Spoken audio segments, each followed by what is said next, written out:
Glamorgan made it 2 wins out of 2 at the start of this season's Yorkshire Bank 40 competition after their captain Marcus North inspired them to a 26-run victory over Middlesex at Lords with a brilliant 100. Neil Dexter won the toss and inserted, and then watched Will Bragg continue his fine recent form with a couple of early fours in an opening partnership with Mark Wallace, which brought the Welshman 38 runs in a steady 7 overs. Wallace then edged the first ball of the 8th over, bowled by Toby Rowland-Jones, to David Milan. And 3 balls later, a superb bit of fielding in the covers from Joe Denley ran out Chris Cook for a duck to leave Glamorgan on 38 for 2. But North began his best ever one-day innings with a string of 4s and never looked back. With Bragg now taking a back seat, the Australian produced some stunning strokes to rebuild his side's innings. Bragg got to his 50 off 53 balls, while North reached his with his 7th 4 from his 47th delivery. He was making batting in the sunshine look rather easy. His 3rd wicket partnership with Bragg added 86 runs. Bragg the next man out for 62 when he carved a ball from Josh Davey to Tom Smith to lead the visitors on 124 for 3 in the 24th over. But that was to be Middlesex's last success with the ball, as the 2 Australian-born players, North and Jim Allenby, supplied plenty of glorious shots on a glorious North London day in a partnership which ultimately took the game away from their hosts. There was some scintillating batting, most notably off Smith, whose 4 overs cost 37. North was by now seeing the ball as if it was the size of a cow, and he deposited Dexter into the grandstand to move into the 90s. He didn't stay there for too long either, reaching his sensational century with a speedy couple of runs off Rowland-Jones. North had needed only 81 balls for his ton, which had contained 14 sumptuous 4s and 1 6. It was North's 9th one-day 100, and it came on a ground where he once took 6 wickets in a test match against Pakistan. Allenby hit the next ball for 6 before he eased to his 50 off just 39 deliveries, an innings containing that maximum and 3 other 4s. This pair smashed 60 runs off the last 5 overs, North helping himself to a couple more maximums as he passed his previous one-day best, which was made for Western Australia some 8.5 years ago. He was to end on a fabulous 137 from 98 balls, and with Allenby smacking 69 off 50, Glamorgan ended their innings on a very challenging 280 for 3.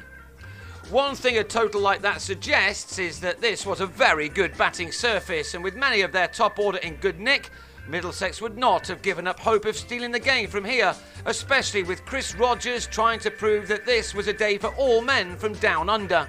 He and Milan ensured that no wickets fell early as they responded with a stand of 43 in the first 7 overs. That 7th over was ended with the big wicket of Rogers though, who got a leading edge to this ball from Allenby to give Murray Goodwin a simple catch. Rogers was gone for 22, but Middlesex was still able to press on through Milan and new man Paul Sterling. They didn't go hell for leather but played their shots when they could, in pushing the total up to 79 in the 14th over. What they really needed was a substantial partnership, but they started to lose wickets at regular intervals after Milan drove loosely at Will Owen to be held by Dean Koska after contributing 35 runs. Denley was out for 11, and then Sterling was bowled by Owen for 36 to leave Middlesex on 110 for 4 at the halfway stage of their reply. So they now had to get their skates on, something Gareth Berg started doing immediately. There were still enough overs left for them to turn this game around, although the visitors were by now big favourites. Dexter didn't think so though. He whacked Michael Hogan into the distance. But in the same over, the big Aussie exacted his revenge as the batsman sliced him to Cook to depart on 24. With 10 overs to go, Middlesex needed 109 to win, but were now 6 down as John Simpson was another to go, attempting the big hit. Berg had more success doing that. He moved towards a 40-ball half-century with a delightful straight 6 of Allenby, and the result was the same in the next over when Owen was dispatched over mid-wicket for another maximum. But Berg was beginning to run out of partners. Davey clipped Allenby out to Cook, and Rowland-Jones mistimed a hit off Hogan's full toss to be taken at long off. That left Middlesex 22 balls to score 56, an unlikely scenario, although Berg took his side closer than they might have got. He was out for an entertaining 75 as Middlesex ended their innings on 254 for 9. Not a bad effort at all, but sadly for them, not good enough as Glamorgan made it 2 wins out of 2 this weekend. They won this encounter by 26 runs thanks to the brilliance of North, whose innings was the real difference between the two teams. Glamorgan have a great chance of making it a hat-trick of wins next Sunday when they take on the Unicorns. Middlesex, meanwhile, return to 4-day action with a match at Warwickshire from Wednesday.